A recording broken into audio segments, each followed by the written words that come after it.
Hello बच्चों, आप देख रहे हैं यूट्यूब चैनल ट्रांसफॉर्म एकेडमी का। और अपने चैनल पे जैसे कि आपको पता ही है, हम लोग अलग अलग टॉपिक्स पे अलग अलग स्टैंडर्ड्स के लेक्चर्स रिकॉर्ड करके डाल रहे हैं। तो आई होप आप सब लोग लेक्चर देख रहे हो। हम लोग अभी पढ़ रहे थे SYGC का 12th का फाइनल अकाउंट्स, और कुछ लेक्चर्स ऑलरेडी हो चुके हैं। हम theory introduction, in short introduction हम लोग कर चुके हैं, और अब हम लोग कुछ प्रैक्टिकल क्वेश्चंस भी करते हैं। तो कुछ लेक्चर्स, कुछ प्रैक्टिकल क्वेश्चंस हमारे ऑलरेडी हो चुके हैं। तो अब हम जाते हैं नेक्स्ट प्रैक्टिकल क्वेश्चन की तरफ। उसके पहले एक बात बता दूं, अभी आप आई होप कि थोड़ा कंफर्टेबल हो चुके होंगे फाइनल अकाउंट्स में।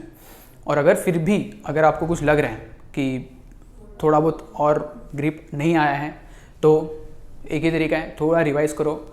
और एक थोड़ा बता दूं कि एक चीज़ याद रखना, ऐसा मत लगने देना मुझे नहीं आ रहा है। अगर आप देख रहे हो और आपको ऐसा लग रहा है कि नहीं, थोड़ा अभी तक ठीक से समझ में नहीं आ रहा है या फिर नहीं हो रहा है, तो ऐसा नहीं है कि पूरा फाइनल अकाउंट ही हमें नहीं आ रहा है। उसमें से कुछ चीज़ें होगी जो हमें नहीं समझ में आ रही है। हो सकता है ट्रायल बैलेंस के कुछ आइटम्स या फिर ट्रेडिंग अकाउंट में क्या जाता है, शायद वो नहीं समझ में आ रहा है। शायद पीनल अकाउंट का तुमको अच्छे से समझ में आ रहा है, शायद बैलेंस शीट का सब आ रहा है। तो पूरा क्वेश्चन नहीं आ रहा है, पूरा क्वेश्चन नहीं आ रहा है ऐसा नहीं होता है। उसमें से कुछ, जैसे ट्रेडिंग अकाउंट में क्या जा रहा है ना, नहीं समझ में आ रहा है, तो मैं एग्जांपल दे रहा हूँ। हो सकता है कि कुछ चीज़ें आपको नहीं समझ में आ रही हो, वो फिर कोई भी हो सकता है। कैपिटल अकाउंट हो सकता है, RBDD मतलब बैड डेट से रिलेटेड एडजस्टमेंट्स हो सकती है, या फिर एडजस्टमेंट्स कोई भी नहीं समझ में आ रही, उसके दो इफेक्ट क्यों देते। तो इंट्रोडक्शन लेक्चर देख लेना, लेकिन ठीक है, अगर आपको कुछ ऐसा लग रहा है ना, तो ऐसा याद रखना कि ये पूरा क्वेश्चन या फिर पूरा चैप्टर ही हमें नहीं आ रहा है, ऐसा मत समझ लेना। क्योंकि उसमें से होती कुछ एक दो ही चीज़ें हम लोग को नहीं आती, लेकिन हम क्या करते हैं, अरे यार पूरा चैप्टर शायद नहीं हो रहा है हम लोग से, या फिर डिफ़िकल्ट लग रहा है। तो ऐसा, मैं ये फाइनल अकाउंट के बारे में नहीं, ये हर चीज़ के बारे में आप अप्लाई कर सकते हो। तो ऐसा कभी मत सोचना कि हमें ये सब नहीं आ रहा है। ठीक है, नहीं आ रहा है मतलब थोड़ा एफर्ट डालना तो पड़ेगा ही, लेकिन ये पूरा चैप्टर नहीं आ रहा है ऐसा नहीं होगा। हो सकता है उसमें कुछ चीज़ें हमको नहीं आ रही, तो उसके ऊपर ज़्यादा फोकस करो। तो एक बार वो आ गया तो फिर थोड़ा देखना कॉन्फिडेंस बढ़ेगा, और फिर आपको लगेगा कि हाँ, इतना भी डिफिकल्ट था नहीं जितना आप लोग समझ रहे थे, है ना। तो इतना एक चीज़ याद रखना।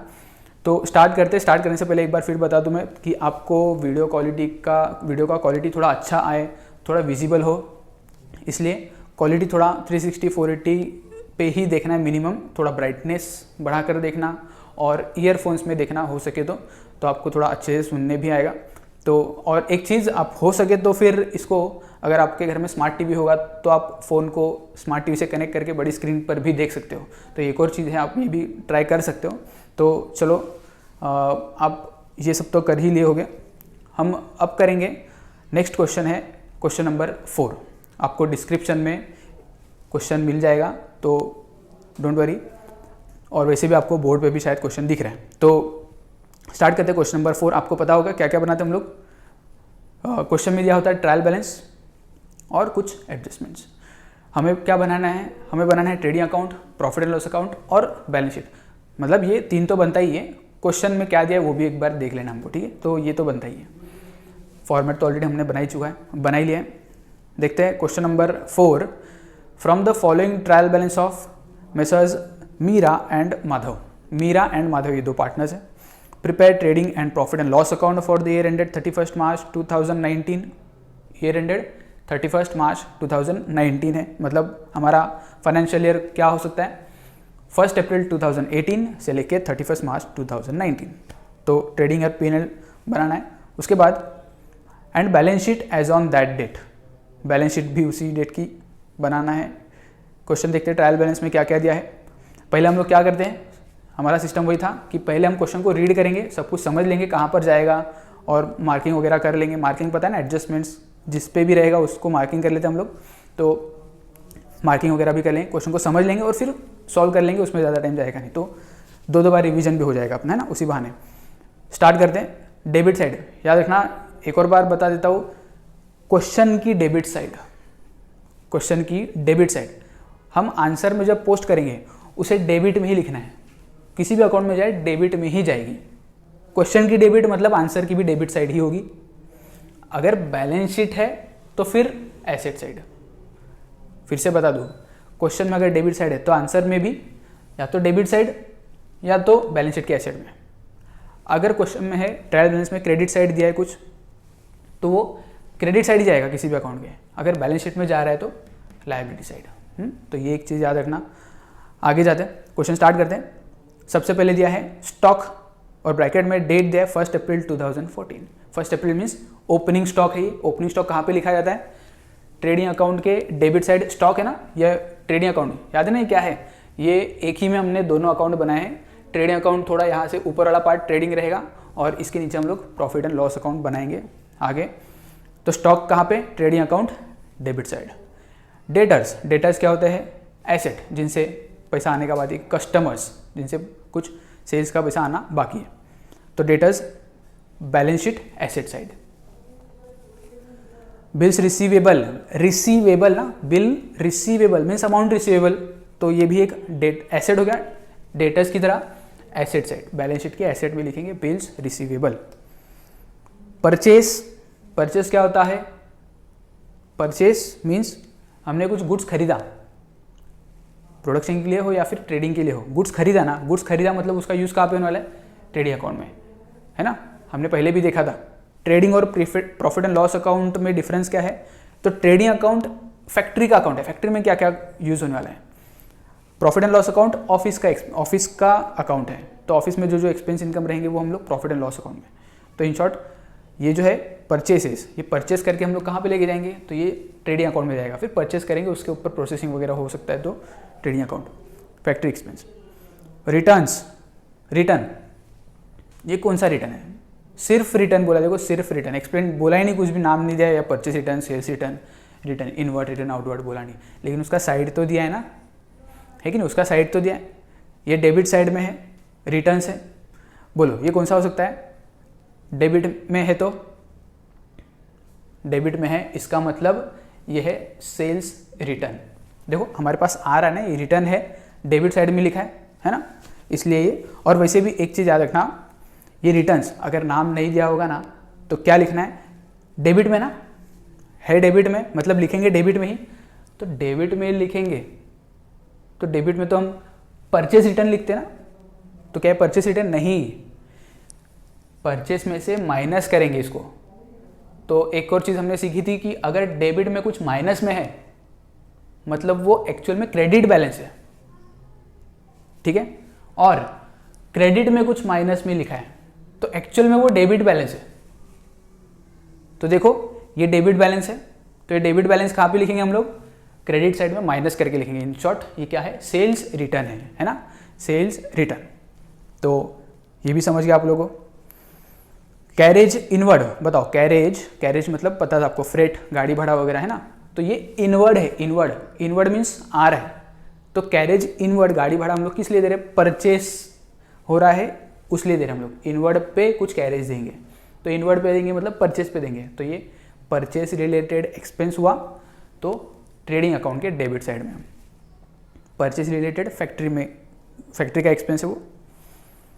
कैरेज आउटवर्ड, अभी देखा हमने कैरेज इनवर्ड, कैरेज इनवर्ड मतलब परचेस एक्सपेंसेस, कैरेज आउटवर्ड मतलब सेल्स से रिलेटेड एक्सपेंस। हमारा गुड्स रेडी होने के बाद आउटलेट में या फिर किधर शोरूम वगैरह में जा रहा है सेल्स करने के लिए, या फिर जहाँ से सेल्स होता है, तो ये कहाँ जाएगा फिर?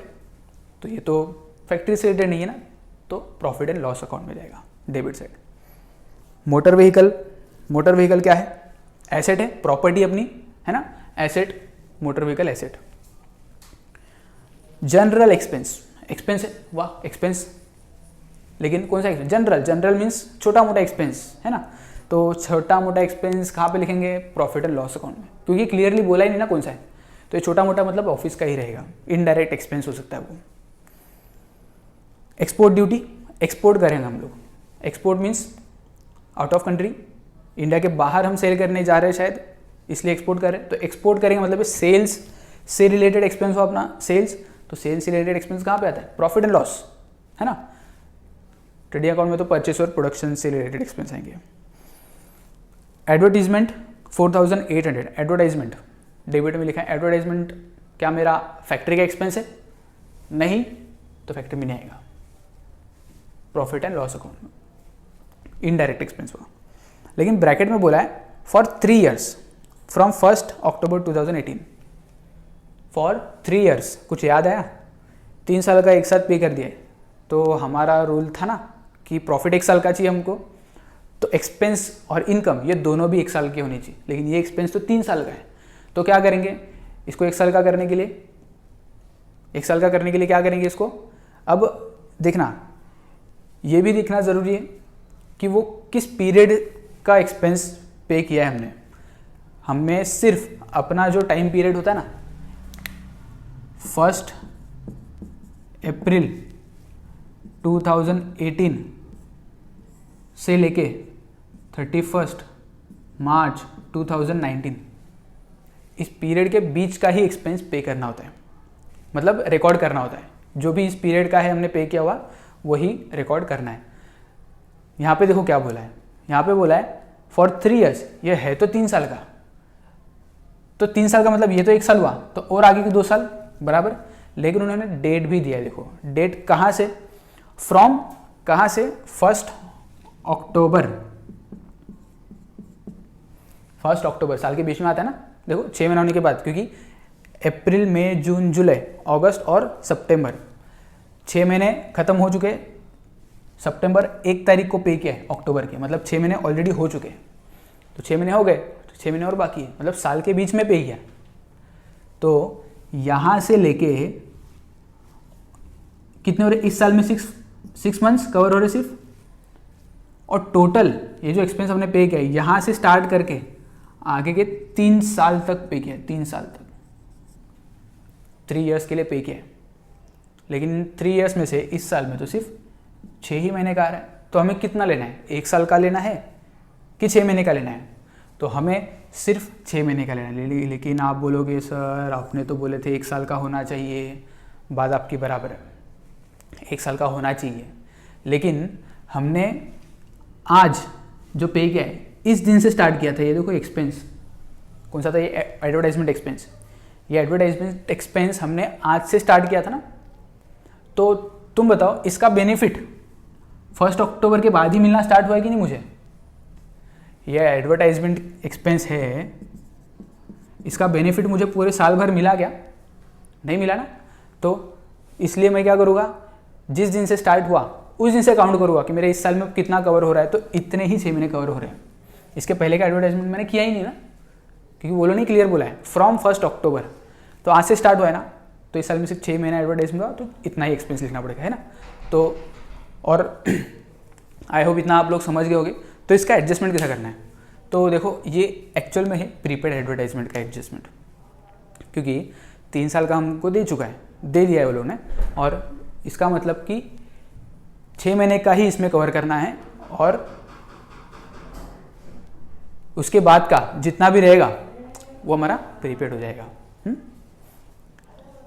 उसका हम लोग आगे करेंगे एडजस्टमेंट, या फिर वर्किंग नोट जो भी बनाना है वो कैसा करना है ये हम लोग आगे बाद में देखेंगे। ये तो फिलहाल हम ओरली ही सॉल्व करें, देखते कैसा है। एडवर्टाइजमेंट के बाद है printing and stationery. Printing and stationery, printing stationery ये सब कहाँ पर होता है? फैक्ट्री में होता है क्या? नहीं ना, profit and loss account debit side. Drawings, drawings क्या होता है? याद है ड्राइंग्स? हमने देखा है पहले भी। ड्राइंग्स मीन्स पर्सनल यूज़ के लिए पार्टनर्स कुछ भी लेके जाए अपने बिजनेस से, उसे ड्राइंग्स कहा जाता है। तो पर्सनल यूज़ ना, उनका जो भी कैपिटल है उसमें से कम करेंगे हम लोग अकाउंटेंट है, हम लोग हर चीज़ का रिकॉर्ड रखते हैं कि पार्टनर ने कितना कैपिटल दिया। तो हमको ये भी देखना पड़ेगा कि पार्टनर बिजनेस में से क्या क्या लेके जा रहे हैं, तो उस चीज़ का भी रिकॉर्ड रखना ज़रूरी है। तो ड्राइंग्स को क्या करते हैं हम? पार्टनर्स कैपिटल में से लेस करेंगे, लायबिलिटी साइड में पार्टनर्स कैपिटल आता है। आगे lease hold premise. Premise means building. Lease hold, lease पे लिया था लेकिन है तो प्रीमाइस ना, याद रखना। लीज होल्ड प्रीमाइस भी अपना एसेट ही होता है। प्रीमाइस मतलब बिल्डिंग, एसेट हुआ, प्रॉपर्टी हुआ। कैश एट बैंक, बैंक में कैश है, एसेट अपना एसेट। फर्नीचर तो एसेट ही होता है, एसेट में जाएगा ये भी। अब आते क्रेडिट साइड, देखते क्रेडिट साइड में क्या क्या लिखा है उन्होंने। Bank overdraft, bank overdraft. अब क्रेडिट साइड पोस्टिंग करने से पहले एक बार बता दूं वापस से कि ये जाएगा तो सभी क्रेडिट साइड में जाएगा, क्योंकि क्वेश्चन में भी क्रेडिट में, अगर यहाँ पे नहीं जा रहा है तो लायबिलिटी में जाएगा। आगे बैंक ओवरड्राफ्ट क्या था? तो बैंक ओवरड्राफ्ट मतलब बैंक एक टाइप का हमको उधार देती है कुछ दिनों के लिए। जो बिजनेसमैन होते हैं ना, उनको बैंक उधार में कुछ शॉर्ट टर्म लोन देती है, एक टाइप का लोन उधार बोल सकते हैं। तो हमारे लिए तो ये लायबिलिटी हुई ना, बिजनेस के पॉइंट ऑफ व्यू सोचेंगे तो लायबिलिटी साइड लिखेंगे बैंक ओवरड्राफ्ट। बिल्स पेबल भी सेम है, कुछ अमाउंट पे करना है। बिल्स पेबल वगैरह क्या होता है ना, ये आपको एक separate chapter he bill of exchange, उसमें सब क्लियरली पता चल जाएगा डिटेल में बिल्स पेबल क्या होता है। तो इन शॉर्ट बिल पेबल क्या है? तो एक अमाउंट है, पेबल है, किसी को पे करना बाकी है, लायबिलिटी है। फिलहाल के लिए उतना समझ लेंगे। सेल्स, सेल हुआ है, इनकम हुआ है अपना इनकम, लेकिन ये इनकम डायरेक्ट है कि इनडायरेक्ट? तो ये डायरेक्ट, सेल्स मेरा डायरेक्ट इनकम है, ये लिखेंगे हम फैक्ट्री मतलब trading account credit side. Outstanding rent, rent outstanding है, आउटस्टैंडिंग रेंट, आउटस्टैंडिंग एक्सपेंस आपको तो याद आता ही होगा। ये आउटस्टैंडिंग एक्सपेंस तो एडजस्टमेंट में आता है, यहाँ पे कैसे आ गया? तो ठीक है, एडजस्टमेंट में भी आता है, लेकिन हो सकता है ये ट्रायल बैलेंस में भी आए। तो इसका एक ही इफेक्ट देना है फिर, लेकिन अब डेबिट वाला इफेक्ट देना है कि क्रेडिट वाला? तो ये क्रेडिट में लिखा है ना, तो इसको भी क्रेडिट में लिखो। मुझे बताओ आउटस्टैंडिंग रेंट का दो इफेक्ट क्या जाता था? आउटस्टैंडिंग रेंट का दो इफेक्ट क्या जाता था? एक तो ये रेंट है ना, अगर ये एडजस्टमेंट में दिया होता तो याद रखना, एडजस्टमेंट के भी दो जो इफेक्ट जाते हैं ना, उसमें से एक डेबिट होता है और एक क्रेडिट होता है। जो एडजस्टमेंट होती है ना, उसके दो जो इफेक्ट होते हैं ना, एक डेबिट इफेक्ट होता है, वो क्रेडिट इफेक्ट होता है। एग्जाम्पल देखो ना, अभी आउटस्टैंडिंग रेंट अगर एडजस्टमेंट में दिया होता तो हम क्या करते? एक तो उस रेंट में, या फिर यहाँ पे क्या था, रेंट था, तो रेंट में एक ऐड करते। देखो रेंट में ऐड मतलब डेबिट इफेक्ट, दूसरा अपने लिए वो पे करना बाकी है, लायबिलिटी भी, तो ये क्रेडिट साइड होती है। ये क्या होता है? क्रेडिट बैलेंस होता है सब, लायबिलिटी साइड मतलब। तो एक इफेक्ट डेबिट गया और एक क्रेडिट में गया। तो ये तो एडजस्टमेंट में दिया नहीं है, हमने तो ये देखा दो इफेक्ट वो एडजस्टमेंट के थे, लेकिन ये ट्रायल बैलेंस का दो इफेक्ट देखना है हमें, सॉरी ट्रायल बैलेंस का एक ही इफेक्ट देखना है। तो कहाँ पे पोस्ट करेंगे? तो उन्होंने देखो क्रेडिट में लिखा है, तो हम भी क्रेडिट में लिखेंगे। लेकिन क्रेडिट मतलब क्या? यहाँ पे तो डेबिट था, मतलब ये वाला इफेक्ट देना है अपने को, एक इफेक्ट। तो हम क्या लिखेंगे? लायबिलिटी साइड में लिखेंगे आउटस्टैंडिंग रेंट, एक इफेक्ट। कैसे समझा? उन्होंने क्वेश्चन में कहाँ पर दिया है? उन्होंने क्रेडिट में दिया है, तो हम भी क्रेडिट में लिखेंगे। ठीक, ये क्रेडिट साइड नहीं है, ये बैलेंस, लायबिलिटी का सभी बैलेंस क्रेडिट होता है, ये याद रखना। नेक्स्ट अनपेड वेजेस, ये भी सेम, अनपेड मतलब ही आउटस्टैंडिंग, अनपेड ना, पेड नहीं किया, और ये भी क्रेडिट साइड में लिखा है, तो liability side. Same outstanding rent इसके पहले था ना, उसके जैसा ही है। कैपिटल, कैपिटल पता है हमको, कैपिटल बिजनेस के लिए क्या है? ये लायबिलिटी है, कैपिटल लायबिलिटी, दोनों का नाम लिखेंगे और उनके सामने अमाउंट लिख देंगे। परचेस रिटर्न, देखो यहाँ पे परचेस रिटर्न बोला है, परचेस रिटर्न को क्या करते हैं? परचेस में से लेस, परचेस यहाँ पे लिखा था ना, उसमें से लेस कर देंगे, ट्रेडिंग अकाउंट डेबिट साइड। इसी तरह से अपना क्या हो गया, ट्रायल बैलेंस पोस्टिंग हो चुका है। अब आता है एडजस्टमेंट पे। एडजस्टमेंट का दो इफेक्ट क्या जाता है समझ लेना था, एक्सप्लेन तो हमने कर दिया पहले भी, और कुछ क्वेश्चंस में भी रिवीजन हो चुका है, लेकिन आपको इनके दोनों इफेक्ट आने ज़रूरी है, ज़रूरी है। याद करो, कुछ भी करो, कैसे भी करो, लेकिन इसके दो इफेक्ट आपको पता होने ही चाहिए। समझ लोगे तो याद करने की ज़रूरत नहीं पड़ेगी, कॉन्सेप्ट को समझ लेना। Closing stock is valued at 32,000, first adjustment. Closing stock is valued at 32, amount छोड़ो, दो इफेक्ट देखते हैं।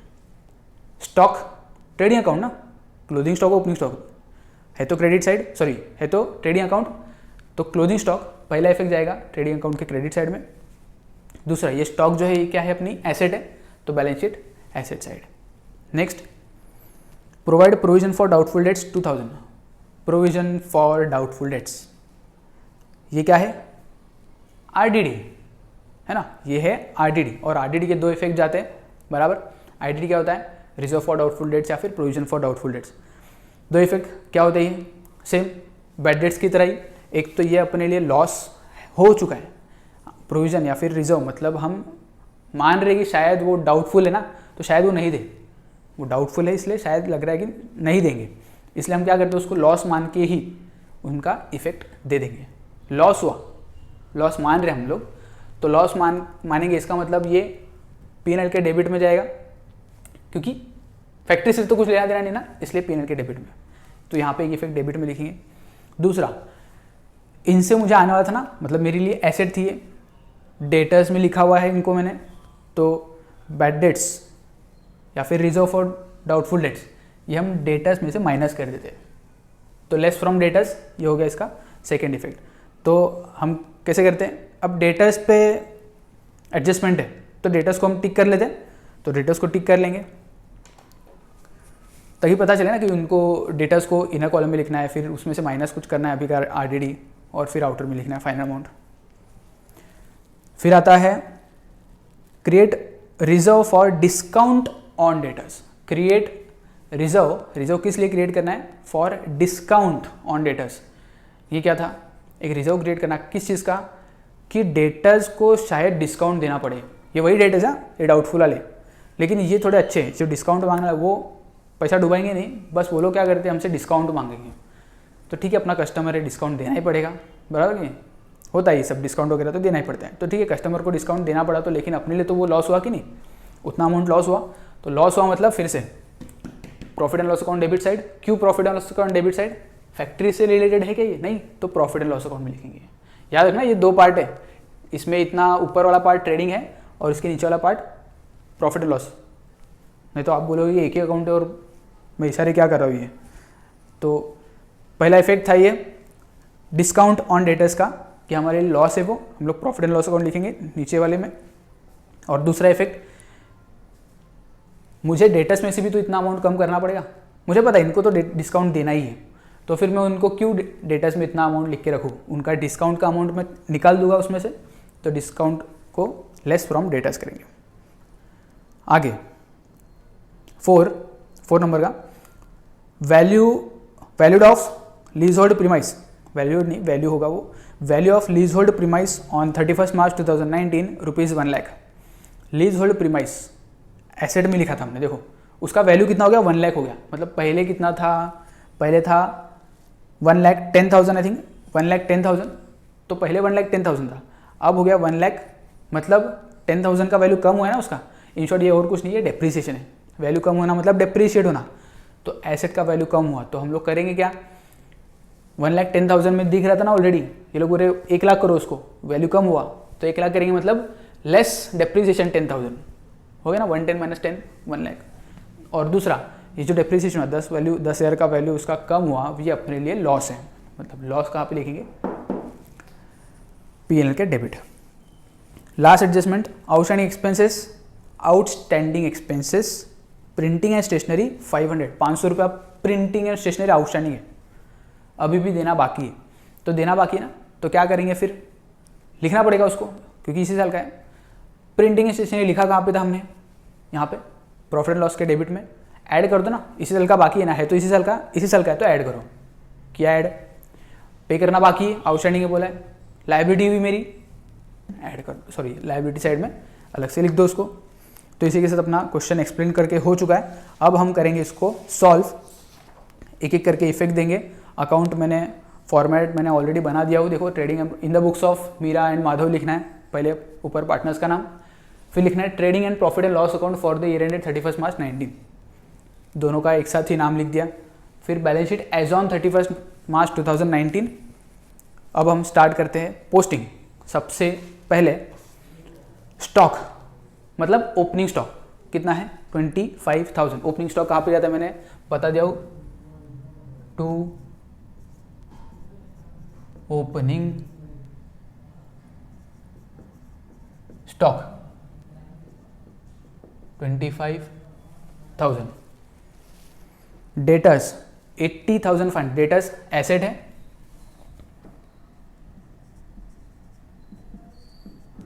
इनर में लिखेंगे क्योंकि इस पे एडजस्टमेंट था, अभी हमने देखा 80,500। Bill receivable 10,000, bill receivable amount receivable आने वाला है 10,000, ये भी एक एसेट ही होता है। Bills receivable 10,000। फिर है परचेसेस 2,08,500, परचेस मेरा फैक्ट्री का एक्सपेंस है 2 परचेसेस 2,08,500, रिटर्न्स 1,000। रिटर्न ये डेबिट साइड में रिटर्न दिया, लेकिन एक्चुअल में वो कौन सा है, सेल्स रिटर्न रहेगा। यहाँ पे माइनस में लिखेंगे ना, मतलब भी वो डेबिट साइड वाला है, ये वाला भी वाला। तो इसको हम लेस रिटर्न्स 1,000 करेंगे, माइनस मतलब ब्रैकेट में सेल्स में से माइनस कर देंगे, क्योंकि डेबिट में लिखा है ना। सेल्स जब आएगा तब लिख लेंगे। कैरेज इनवर्ड 3,000, कैरेज इनवर्ड मेरी फैक्ट्री में गुड्स आ रहा है, फैक्ट्री का तो ये अकाउंट है। 2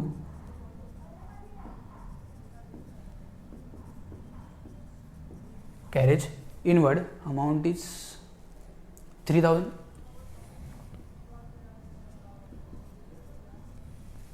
कैरेज इनवर्ड के बाद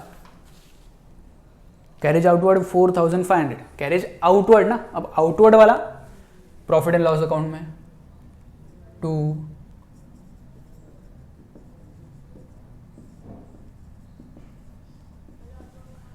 4,500। Next motor vehicle 55,000, motor vehicle मेरे लिए एसेट है ना, मोटर व्हीकल एसेट, तो मोटर व्हीकल को एसेट में लिखेंगे।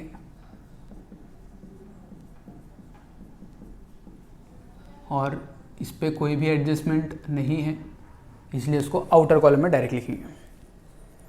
जनरल एक्सपेंस 1,800, जनरल एक्सपेंस है ये, छोटा मोटा खर्चा है, ऑफिस में लिखेंगे P&L अकाउंट में।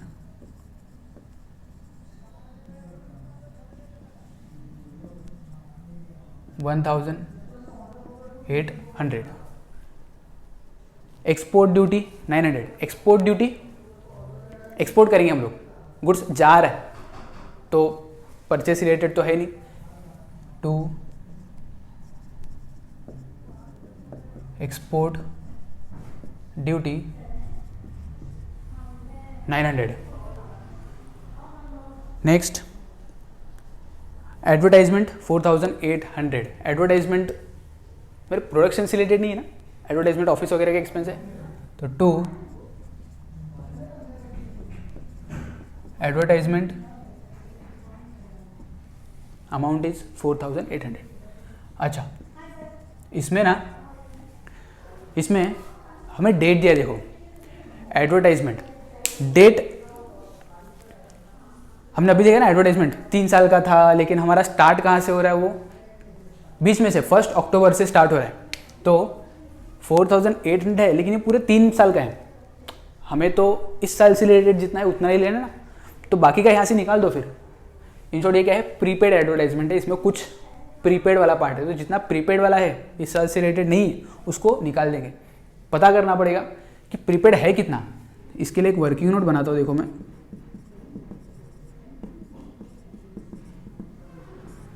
Working note number 1, prepaid advertisement. देखते हैं अभी कितना है प्रीपेड, कितना है मुझे बताओ। 3 साल का एडवर्टाइजमेंट का एक्सपेंस पे किया है, जो ये 4,800 है। मतलब ये जो 4,800 है, इसमें से कुछ हिस्सा प्रीपेड है और कुछ इस साल का है। कितना है वो देखते हैं। मुझे बताओ, अक्टूबर से स्टार्ट किया, अक्टूबर से लेके पूरा मार्च खत्म होएगा, साल खत्म होएगा, तब तक कितने महीने हो रहे हैं, सिर्फ 6 महीने। मतलब इन शॉर्ट 6 महीने का ही एक्सपेंस अपना इस साल रिकॉर्ड होएगा। तो मुझे क्या करना है, 6 महीने का साइड में निकालना है, और बचा कितना फिर 3 साल, मतलब कितने महीने, 36। तो 36 मंथ्स का ये है टोटल 4,800। इसमें से प्रीपेड कितना हुआ, 6 मंथ को छोड़ दो, 30 मंथ्स का। तो देखो मैं क्या करूँगा, 4,800 ना, ये टोटल है कितने मंथ्स का, 36 मंथ्स का। अगर मैं इसको डिवाइड बाय 36 करूँगा, मुझे 1 मंथ का मिलेगा, 1 मंथ का मिलेगा। मुझे कितना चाहिए प्रीपेड, मतलब 30 मंथ्स का प्रीपेड हो गया है। देखो फिर से मैं ये ड्रॉ करता हूँ, यहाँ से 1 अप्रैल ये हमारा साल अब स्टार्ट हुआ है, यहाँ पे समझो मेरा साल ख़त्म हुआ, यहाँ पे ये मेरा पहला साल है, ये मेरा दूसरा साल है और ये तीसरा साल। ये टोटल 3 साल थे टोटल पेमेंट किया। लेकिन मैंने स्टार्ट कब किया? साल के बीच से। मतलब यहाँ से लेके यहाँ तक इस साल में इतना ही कवर हो रहा है, ये वाला, ये तो सॉरी ये पहला साल था यहाँ से, तो मुझे इतना ही लेना है। तो इसमें कितने मंथ आ रहे हैं? 6 मंथ्स। ये टोटल कितना? 3 साल मतलब 36 मंथ्स। तो मेरा इस साल यहाँ पे इतना कवर हो रहा है ना, तो ये जो आगे का कितना हुआ फिर? टोटल 36 मंथ्स, 6 महीने इस साल में हो रहे हैं, तो बचे कितने? 30 मंथ्स का। ये मेरा प्रीपेड हो जाएगा, 30 मंथ्स का मेरा प्रीपेड हो जाएगा। 6 मंथ्स मेरे इस साल में कवर हो जाएंगे, 30 मंथ्स का प्रीपेड है, उसे मुझे निकाल देना पड़ेगा। लेकिन पता तो करना पड़ेगा निकालने के लिए कि अमाउंट कितना है प्रीपेड वाला। तो देखते हैं।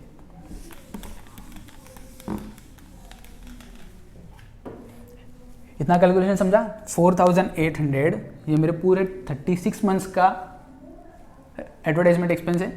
उसमें से मल्टीप्लाई अगर मैं 30 करूँ, डिवाइड किया 36 से, 1 महीने का मिला, 1 का डिवाइड बाय सॉरी इंटू 30 करेंगे। देखो ये 5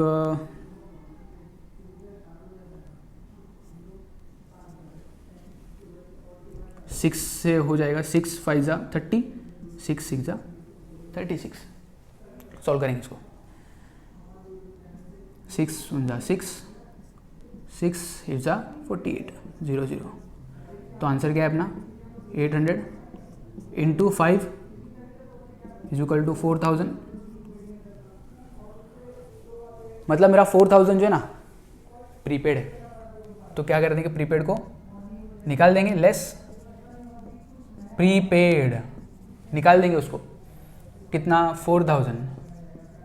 अब 4000 हटा दिया, मतलब बचा कितना मेरा? 800 सिर्फ इस साल का। देखो आ गया ना, एक ही इफेक्ट हुआ। लेकिन ये याद रखना, ये 4000 का एक और इफेक्ट देना है। मुझे बताओ, मैंने एडवर्टाइजमेंट एक्सपेंस आगे के 2.5 साल का भी एक्स्ट्रा पे कर दिया, तो मेरे लिए तो वो एसेट हुआ कि नहीं? अब मुझे आगे थोड़ी इतना पेमेंट करना है, ये तो मेरे आगे के 2.5 साल के लिए मेरा एसेट बन गया। तो एसेट साइड में लिखेंगे हम prepaid expenses 4000। Next, printing and stationery 1200। Printing, stationery वगैरह ये सब हम कहाँ पे लिखते हैं? ऑफिस में। तो P&L अकाउंट में लिखेंगे। लेकिन इस पे एडजस्टमेंट है प्रिंटिंग एंड स्टेशनरी पे 1200, इसलिए हम क्या करेंगे? इनर में लिखेंगे। आगे ड्राइंग्स। ड्राइंग्स कहाँ पे लिखा था? ड्राइंग्स मतलब पार्टनर पर्सनल यूज के लिए कुछ लेके गया, तो कैपिटल में से माइनस करेंगे। तो पहले हम पार्टनर्स कैपिटल, और उसमें से सबसे पहले नाम वगैरह लिखेंगे। उनका नाम क्या है? मीरा एंड माधव। मीरा का कैपिटल लिखेंगे, लेस करेंगे ड्राइंग्स। इसका ड्राइंग्स है 3500, और उसके बाद माधव में से ड्राइंग्स का लेस कर देंगे। 3500 2000 कैपिटल में से ड्राइंग्स को लेस किया जाता है, याद रखना। तो कैपिटल जो भी रहेगा उसका यहाँ पे लिखेंगे, उसमें से माइनस ड्राइंग्स किया। Lease hold premise 1,10,000। Lease hold premise asset,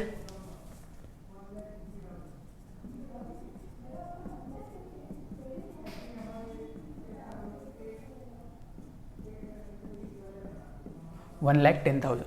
ठीक है। इनर में क्यों लिखा? क्योंकि उस पर टिक किया हुआ है मैंने, और वो एडजस्टमेंट था, माइनस करने पड़ने वाला है, इसलिए इनर में लिखा। Cash at bank 45,000। कैश हमारा एसेट होता है। Cash at bank 45,000 asset. Cash at bank 45,000। Sorry, inner में नहीं आएगा ये। कैश एट बैंक 45, क्योंकि इस पर कोई एडजस्टमेंट नहीं है। कैश एट बैंक के बाद फर्नीचर 8,300। फर्नीचर फर्नीचर, और फर्नीचर पे कोई एडजस्टमेंट है नहीं, 8,300 डायरेक्ट आउटर में लिख देंगे। नेक्स्ट, अब क्रेडिट साइड आते हैं। क्रेडिट साइड में सबसे पहले bank overdraft 5,000। Bank overdraft, bank से ओवरड्राफ्ट लिया है, लोन लिया है, तो मेरे लिए एक लायबिलिटी हुई। लायबिलिटी साइड में लिखेंगे बैंक ओवरड्राफ्ट 5,000। बैंक ओवरड्राफ्ट के बाद bills payable 12,500। Bills payable, payable liability,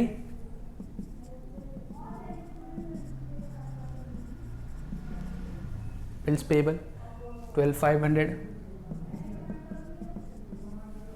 next है क्रेडिटर्स 68,000। क्रेडिटर्स भी मेरे क्या होते हैं, मेरी लायबिलिटी होती है। मेरे सप्लायर, क्रेडिटर्स मीन्स मेरे सप्लायर हैं, जिनसे मैंने उधार में लिया हो, जो भी गुड्स लिया हो, मेरे लिए लायबिलिटी हुई ना।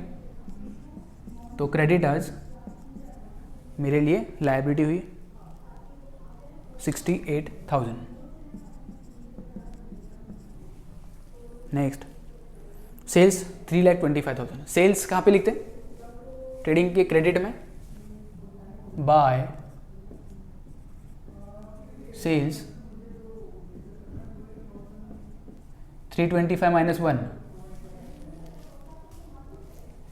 324 आउटर में फाइनल अमाउंट लिख देंगे। ठीक है। Outstanding rent 2,000। आउटस्टैंडिंग रेंट बोला ना, इसके पहले समझाया था मैंने। आउटस्टैंडिंग रेंट का ये क्रेडिट बैलेंस दिया, तो क्रेडिट मतलब लायबिलिटी, तो आउटस्टैंडिंग रेंट लायबिलिटी में लिखेंगे हम 2,000। फिर है अनपेड वेजेस 1,500। वेजेस भी अनपेड है और इसको भी ट्रायल बैलेंस में लिखा है, मतलब एक ही इफेक्ट जाएगा, और वो कौन सा जाएगा, तो लायबिलिटी। अनपेड वेजेस, उन्होंने जो नाम दिया है वही नाम लिखेंगे, क्योंकि इसको आउटस्टैंडिंग वेजेस भी बोला जाता है। 1,500। नेक्स्ट, कैपिटल 75 दोनों। कैपिटल कहाँ पे लिखा था, बिजनेस के लिए, तो ये लायबिलिटी है। देखो कैपिटल अकाउंट 75,000 उनके नाम के आगे लिखेंगे। Next, purchase return. Purchase return, purchase में से लेस करेंगे, purchase return less from purchase, इसका अमाउंट है 1,000। 2,07,500। ये होता है अपना ट्रायल बैलेंस का पोस्टिंग। अब हम करेंगे एडजस्टमेंट का पोस्टिंग। देखना बच्चों, ये जो फाइनल अकाउंट का क्वेश्चन होता है ना, ये थोड़ा लेंदी होता है। अब ये चैप्टर थोड़ा लेंदी है, इसका सॉल्यूशन थोड़ा बड़ा है, लेकिन हमारे पास और कोई ऑप्शन नहीं है। हमें ये सम सबसे पहले भी सीखना ज़रूरी है, क्योंकि एक्चुअली इसमें जो कॉन्सेप्ट्स कवर होते हैं ना, हमें आगे वाले चैप्टर्स में भी बहुत काम आएंगे। जैसे एक्सपेंसेस, इनकम्स, आउटस्टैंडिंग एक्सपेंसेस क्या होता है, कैपिटल क्या होता है, ये जो क्रेडिटर्स है, बिल्स पेबल, क्रेडिटर्स वगैरह क्या होते हैं, डेटर्स क्या होते हैं, एसेट क्या होता है, लायबिलिटी, ये सब चीज़ें हम अभी इसी चैप्टर में सीख लेंगे, तो आगे चल के हम इतना ज़्यादा प्रॉब्लम नहीं होगा, क्योंकि ये सब बेसिक है। उसमें ज़्यादा, इस चैप्टर में ज़्यादा बेसिक्स चीज़ें कवर की गई है। थोड़ा लेंदी है, लेकिन ये चैप्टर बहुत सिंपल है, स्कोरिंग है। तो एक चीज़ याद रखना, ये चैप्टर को थोड़ा भी इग्नोर मत करना, बस इसे थोड़ा दोस्ती करना पड़ेगा, थोड़ा वक्त इसके साथ में बिताना पड़ेगा। ये चैप्टर बहुत ही अच्छा है, क्योंकि एट द एंड होता क्या है, स्टूडेंट्स फाइनल अकाउंट को स्कोरिंग मानने लग जाते हैं। अभी तुमको कुछ भी लगता हो ना, बस इस पर कुछ भी हो जाए, अच्छे से मेहनत करके थोड़ा पेशेंस रखो, और कॉन्सेंट्रेशन सबसे ज़्यादा ज़रूरी है। तो वो एक चीज़ है, कॉन्सेंट्रेट करके ये अच्छे से पढ़ना। और एक बात बता दूँ, अपने क्लासेस में जितने भी क्वेश्चंस करेंगे उतने ही क्वेश्चंस करो, सफिशेंट है। एग्ज़ाम में इसके बाहर का कुछ भी नहीं आएगा। हम क्लासेस में भी इतने ही क्वेश्चंस कराते हैं, ज़्यादा कुछ क्वेश्चंस, कुछ यहाँ एक बुक में से, कभी कॉलेज में से पढ़ाया उसका भी किया, क्लासेस का भी किया, कभी किसी फ्रेंड ने बोला ये क्वेश्चन कर लो, कभी कुछ नोट्स में से कुछ कर लिया, कुछ ज़रूरत नहीं है। हमारी टेक्स्ट बुक में जितने भी क्वेश्चन दिए, गवर्नमेंट की टेक्स्ट बुक में जितने भी क्वेश्चन दिए, उतने क्वेश्चन सफिशेंट है। और कुछ प्रैक्टिस करना है तो पास्ट एग्ज़ाम के क्वेश्चन पेपर लो, उसको सॉल्व करो, कुछ भी नहीं है। इससे ज़्यादा करने की नहीं ज़रूरत है। तो ये भी मत सोचना कि ये क्वेश्चंस इतने जो करा रहे हैं हम लोग उतना सफिशिएंट है कि नहीं और करना है, कुछ भी टेंशन मत लो। आपको जितना क्वेश्चंस हम लोग कराएंगे उतना ही करके जाओ। आप देख लेना उन क्वेश्चन में से ही पास्ट एग्जाम के क्वेश्चन आए हैं। अब इस साल सिलेबस थोड़ा चेंज हुआ है वो बात अलग है, लेकिन हमारे कॉन्सेप्ट जितने कवर हो चुके क्लासेस में, एग्ज़ाम में, बोर्ड के एग्ज़ाम में उतने ही कॉन्सेप्ट पे क्वेश्चन पूछा गया है, तो डरने की कोई भी ज़रूरत नहीं है। और वैसे भी हम उतने ही क्वेश्चन कर रहे हैं जो बोर्ड की बुक में दिए हैं, गवर्नमेंट की टेक्स्ट बुक में जितने क्वेश्चंस दिए ना हम वही कर रहे हैं। और उन्होंने जो क्वेश्चंस दिए हैं बहुत ही सोच समझ कर क्वेश्चंस दिए, हम वही सॉल्व कर रहे हैं। तो डोंट वरी, बस कंसंट्रेशन के साथ में और थोड़ा पेशेंस रख के इसको करना है। तो हम आगे बढ़ते, अभी एडजस्टमेंट्स अपना बाकी है। सबसे पहला है क्लोजिंग स्टॉक 32,000। क्लोजिंग स्टॉक का दो इफेक्ट।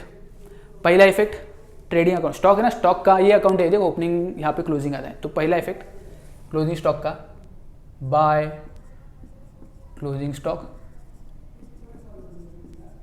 32,000। दूसरा effect balance sheet asset side, closing stock बचा हुआ माल अपने लिए एसेट हुआ, एसेट क्लोजिंग स्टॉक 32,000। एक्सप्लेनेशन की जरूरत नहीं है इसे।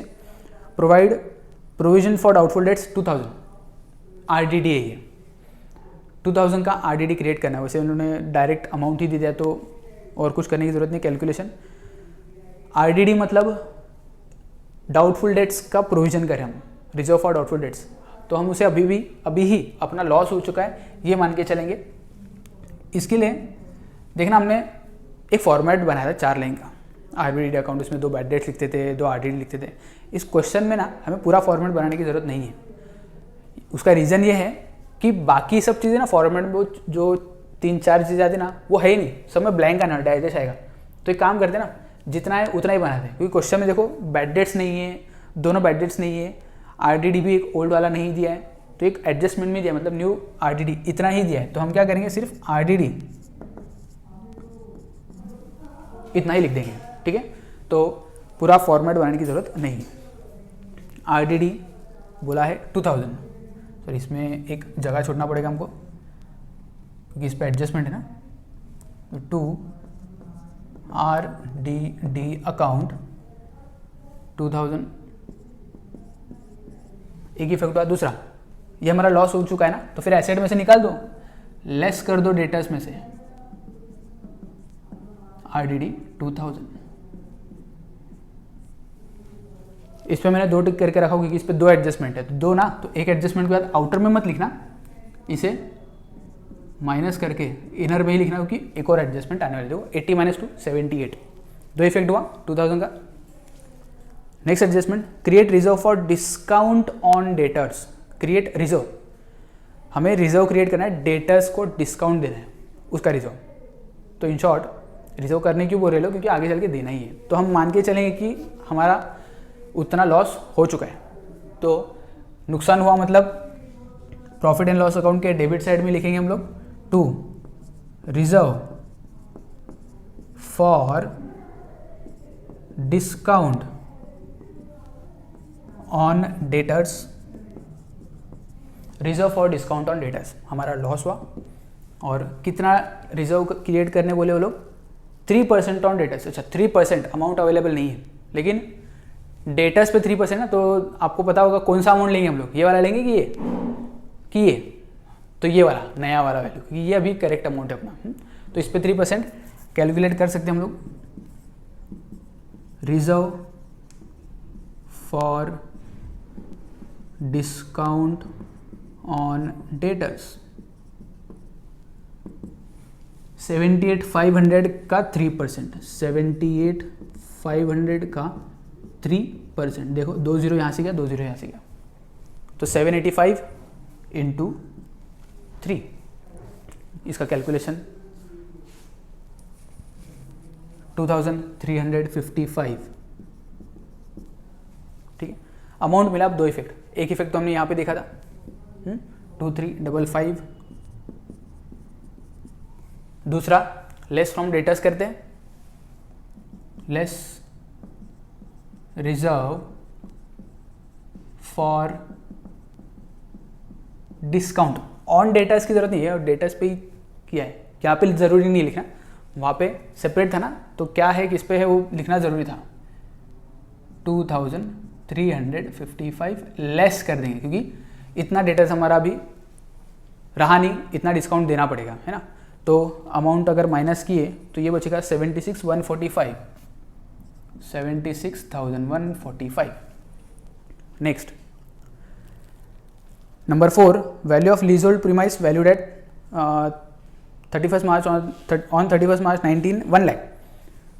लीजहोल्ड प्रीमाइस का वैल्यू कितना हुआ, 1 लाख हुआ, 110 था 1 लाख हुआ, मतलब 10,000 को माइनस करना पड़ेगा। और ये माइनस करना पड़ेगा क्यों, डेप्रीशिएट हुआ है वो प्रीमाइस। तो डेप्रीसिएशन का 2 इफेक्ट, एक तो less from asset, depreciation 10,000 amount मिल चुका है हमको, क्योंकि इसका फाइनल अमाउंट वो लोग नहीं दिया है, 1 लाख हुआ है करके। तो अपना लॉस हुआ ना 10,000 माइनस जो कि है वो लॉस हुआ अपना, और वो लॉस ही लिखना है, गलती से भी 1 लाख मत लिख लेना, 1 लाख का लॉस नहीं हुआ है, लॉस सिर्फ 10,000 का है, उतना ही लॉस लिखना है अपने। तो 2 depreciation on leasehold premise, depreciation on leasehold premise 10,000। Next और last adjustment, outstanding expense printing and stationery. Outstanding expense printing and stationery, देखो ये आउटस्टैंडिंग है, आउटस्टैंडिंग मतलब पे करना बाकी है, इसी साल का होगा ना, इसी साल का है तो पे कर देते इसे। आउटस्टैंडिंग 500,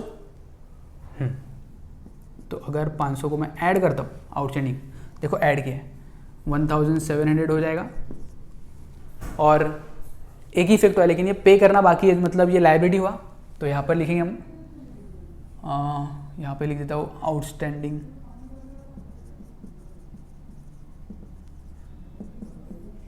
प्रिंटिंग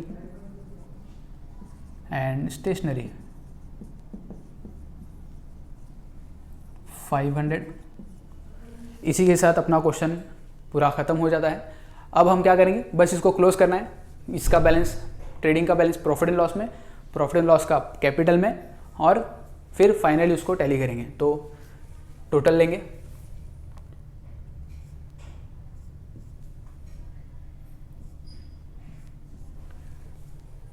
सबसे पहले क्रेडिट साइड का टोटल लेंगे। तो क्रेडिट साइड का टोटल आता है 3,56,000। इसको हम यहाँ पे थोड़ा रफ में लिखेंगे 3,56,000, क्योंकि बाद में पता चलेगा कि इसका बैलेंस कहाँ आ रहा है। डेबिट का टोटल 2,35,500, 235,500 में छोटा लिख रहा हूँ। फिर क्या करना है, जो बड़ा अमाउंट है, ये बड़ा है ऑफ कोर्स, दोनों साइड लिखना है 356, 3,56,000।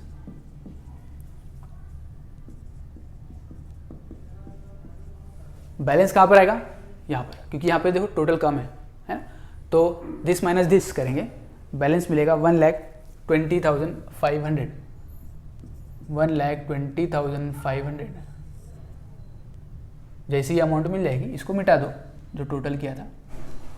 अब हम क्या करेंगे, इसको नाम देंगे। मुझे बताओ, इनकम साइड ज़्यादा थी, एक्सपेंस साइड कम थी।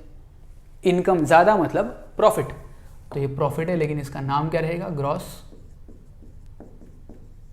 Profit carry down.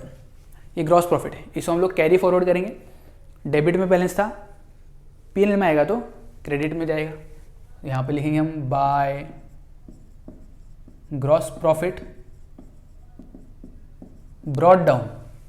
यहाँ पे हमने ब्रॉड फॉरवर्ड किया इसलिए 1,20,500। अब इसका टोटल लेने से पहले देखेंगे कि सब टोटल आउटर में लिया है हमने प्रॉपरली, ठीक है। अब इनमें से टोटल करेंगे, वहाँ का टोटल तो इजी है 1,20,500। यहाँ का टोटल मैं बता देता हूँ 24,055। देखो दोनों साइड का टोटल मिल चुका है। कौन सा ज़्यादा लग रहा है, सोचो बताओ, है ना, क्रेडिट, तो दोनों साइड लिख देंगे इसको। अमाउंट ज़्यादा है 1,20,500 लिखना था यहाँ पे।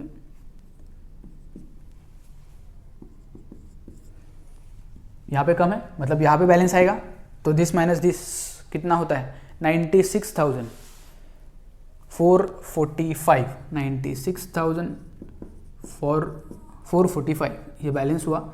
जैसे ही बैलेंस मिलता है इसको मिटा दो, मिटा दिया। अब ये जो प्रॉफिट है इसको नाम क्या देंगे, ये फाइनल प्रॉफिट है, मतलब नेट प्रॉफिट है। तो नेट प्रॉफिट करेंगे क्या, नेट प्रॉफिट को ट्रांसफर करेंगे, net profit transferred to partners capital account,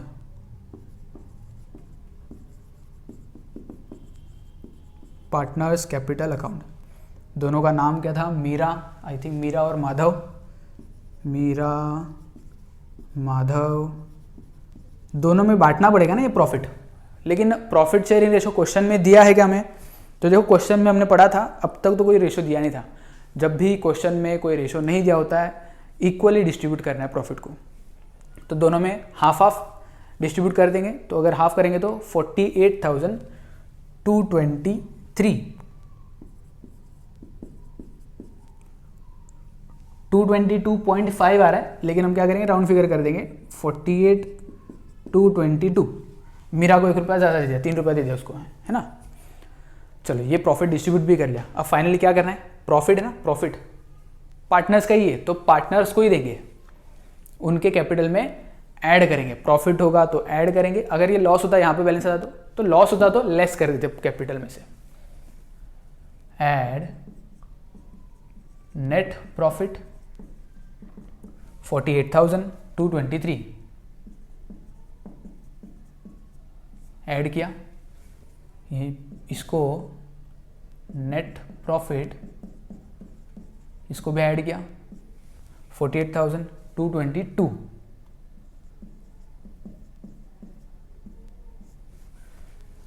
चलो अब अंडरलाइन करना ज़रूर इसमें, क्योंकि नहीं तो हम टोटल कहाँ पे ख़त्म करना है ये पता चलता है। आउटर में लेते हैं, इनका टोटल है 1,19,722, 1,0723 आएगा, और 1,21,222, 121,222। और इसी के साथ पोस्टिंग तो सब ये हो चुका है, एक फाइनल टोटल करेंगे।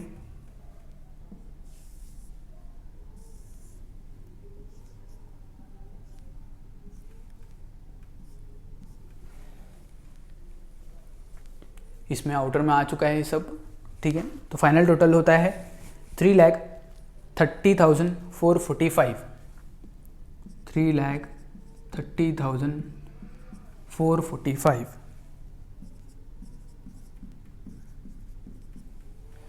और इसी के साथ ये ना सम टैली हो चुका है, ठीक है। इसको लिख लेना, मैं हट जाता हूँ, इसको आप पॉज करके लिख लेना पूरा क्वेश्चन, वर्किंग नोट के साथ लिखना। क्वेश्चन नंबर 4 था ये। नेक्स्ट लेक्चर में हम अगला क्वेश्चन करेंगे, तो मिलते हैं अपने नेक्स्ट वीडियो में। तब तक बाकी के लेक्चर्स भी देखते रहना और पढ़ाई जारी रखना। Thank you, good bye.